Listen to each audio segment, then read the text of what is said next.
এই আমের সিজনে যদি আমেরই না কেক তৈরি করব তাহলে কি আর করলাম বন্ধুরা।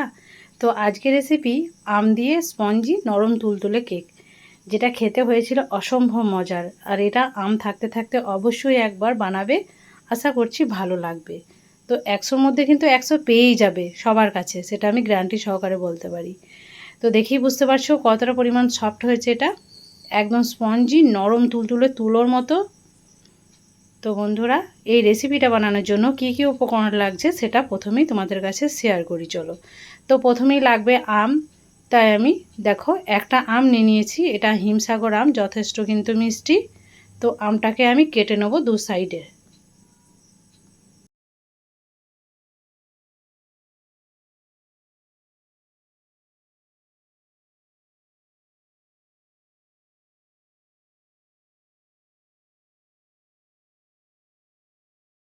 তো বন্ধুরা দেখো, আমি আমটাকে কেটে নিয়েছি। এরপর একটা নিয়ে নিয়েছি মিক্সিং জার।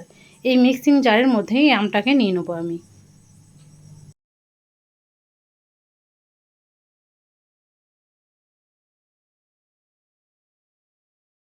তো একটা চামচের সাহায্যে ঠিক এইভাবে করে নিয়ে নিতে হবে আমটাকে।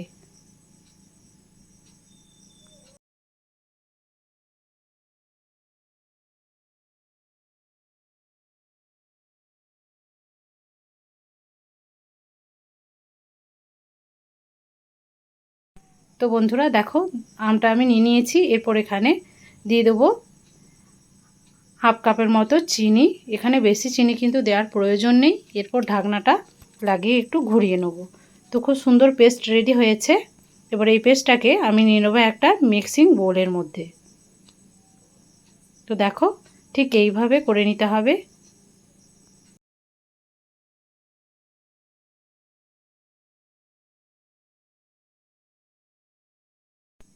তো চলো এটাকে আমি নিয়ে নিচ্ছি একটা মিক্সিং বোলের মধ্যে।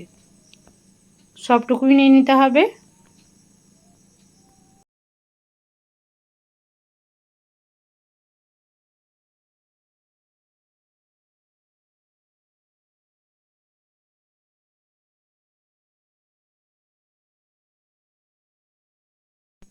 তো এখানে নিয়ে নিতে হবে ময়দা। তো বন্ধুরা, এখানে আমি নিয়ে নিয়েছি পরিমাণ মতো ময়দা। ময়দাটা কিন্তু তোমাদের হিসাব অনুযায়ী নেবে, মানে যতটা আমের পাল্প হবে ঠিক সেই রকম মাপ অনুযায়ী নিয়ে নিতে হবে। এখানে 1 কাপ পরিমাণ ময়দা আমি অ্যাড করেছি।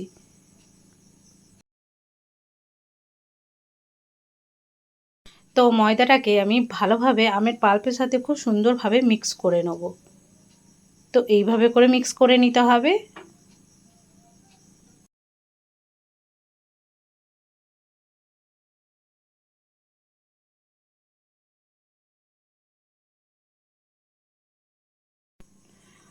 তো এটা যথেষ্ট কিন্তু ঘন বা আঠালো টাইপের হয়েছে, তার জন্য আমি এখানে দিয়ে দেবো দুধ।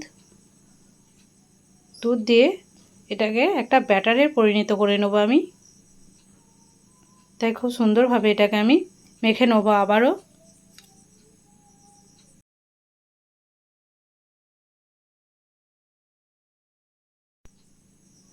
তো যদি মনে হয় বেশি ঘনত্বটা হয়েছে, মানে গাঢ় হয়েছে, তখন দুধ দিয়ে দিয়ে এটাকে একটু পাতলা করে নিতে হবে। মানে ব্যাটার যেমন কেকের ব্যাটার হয় ঠিক সেইভাবে করে নিতে হবে।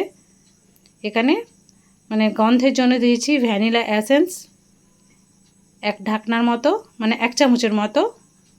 দিয়ে দিতে হবে বেকিং পাউডার 1 চামচ। তো বেকিং সোডা দিতে হবে বেকিং পাউডার থেকে কম, তাই হাফ চামচ দিয়েছি। এরপর আবারও সমস্ত উপকরণকে খুব সুন্দরভাবে মিক্স করে নেব।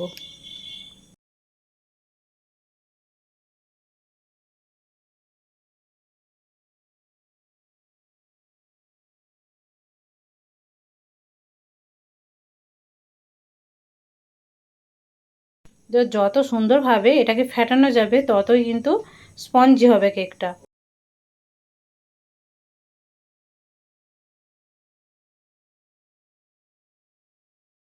তো বন্ধুরা, আমার মনে হচ্ছিল ব্যাটারটা কিন্তু যথেষ্ট ঘন, তাই আরও কিছুটা পরিমাণ দুধ দিয়ে আমি পাতলা ব্যাটার তৈরি করে নিয়েছিলাম। তাই খুব সুন্দরভাবে আবারও খুব ভালোভাবে এটাকে মিক্স করে নিয়েছিলাম।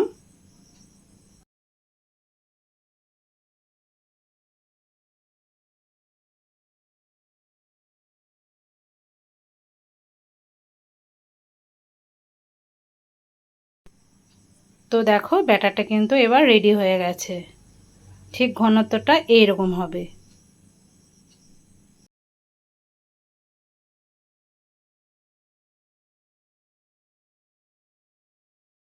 তো বন্ধুরা এখানে স্বাদটা ব্যালেন্সের জন্য নুন দিয়ে দিয়েছি, হাফ চামচের থেকেও কম।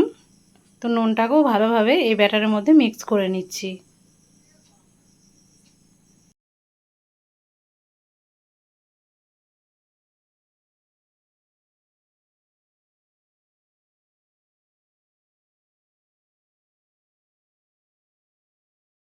তো সবশেষে এখানে দিয়ে দিয়েছি 1 টেবিল চামচের মতো সাদা তেল।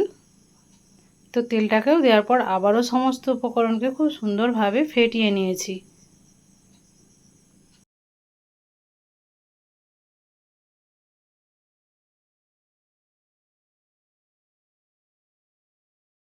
বন্ধুরা ব্যাটার কিন্তু রেডি হয়ে গেছে।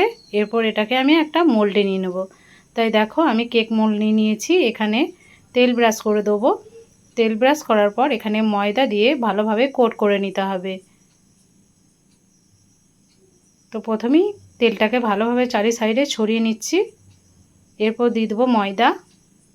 এতে কেকটা লেগে যাবে না, খুব সুন্দরভাবে উঠে আসবে। তো ময়দাটাকে দিয়ে ভালোভাবে চারি সাইডে ছড়িয়ে বাকি যে ময়দাটা ছিল সেটাকে আমি ফেলে দেবো। এরপর মোল্ড কিন্তু রেডি হয়ে গেছে। এরপর আস্তে আস্তে সেই ব্যাটারটাকে এই মোল্ডের মধ্যে দিয়ে দেবো।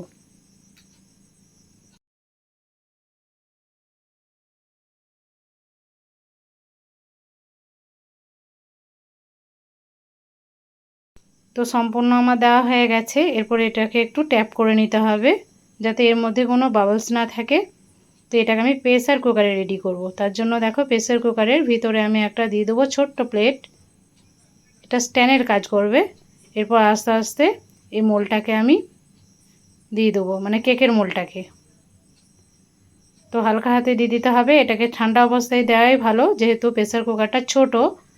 এটা যদি গরম থাকে তাহলে হাতে লেগে যেতে পারে, ফোসকা পড়ে যাওয়ার চান্স থাকতে পারে। তো সিটিটা খুলে আমি এটাকে লাগিয়ে দিলাম ঢাকনাটাকে। এরপর 10 থেকে 15 মিনিট বেক করলেই কিন্তু কেক আমাদের রেডি হয়ে যাবে।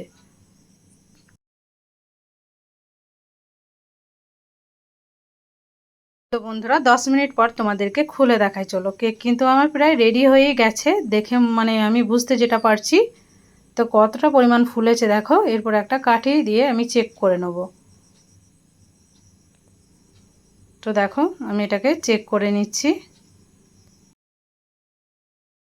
কাঠিটা কিন্তু ক্লিন এসছে। তো এটাকে নামিয়ে নেওয়ার পর ঠান্ডা করে নিতে হবে।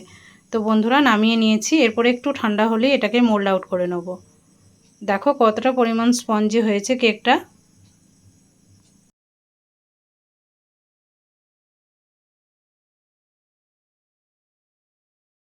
তো এরপর কেকটাকে আমি মোল্ড আউট করে নিচ্ছি। তাই ছুরির সাহায্যে চারি সাইড আমি একটু ছাড়িয়ে নেব প্রথমেই।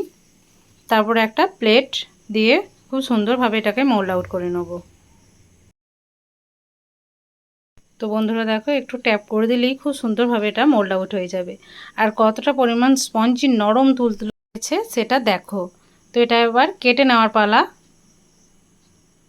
তো যতটা পরিমাণ ফুলেছে ততটাই কিন্তু স্পঞ্জি নরম তুলতুলে হয়েছে। এই আমের সিজনে এই রেসিপিটা অবশ্যই বাড়িতে বানাবে। আশা করছি ছোট বড় সবারই কিন্তু পছন্দ হবে। তো দেখো যে মানে যতটা স্পঞ্জি হয়েছে ততটাই খেতে কিন্তু দুর্দান্ত হয়েছিল। তো তোমাদেরকে আমি ভেঙে দেখাচ্ছি দেখো, একদম স্পঞ্জি নরম তুলতুলে। তো আজকের ভিডিও তোমাদের কাছে কেমন লাগলো সেটা কমেন্টে জানাতে ভুলবে না। যারা নতুন আছো তারা চ্যানেলটাকে অতি অবশ্যই সাবস্ক্রাইব করে আমার পাশে থাকবে। বেল আইকনটা অবশ্যই ক্লিক করে রাখবে যাতে আরও নিত্য নতুন ভিডিও তোমরা সর্বপ্রথম পেয়ে যাও। আর এই কেকটা অবশ্যই বাড়িতে বানাবে, আশা করছি ভালো লাগবে। তো চলো আজকের মতো বিদায় নিচ্ছি, টাটা।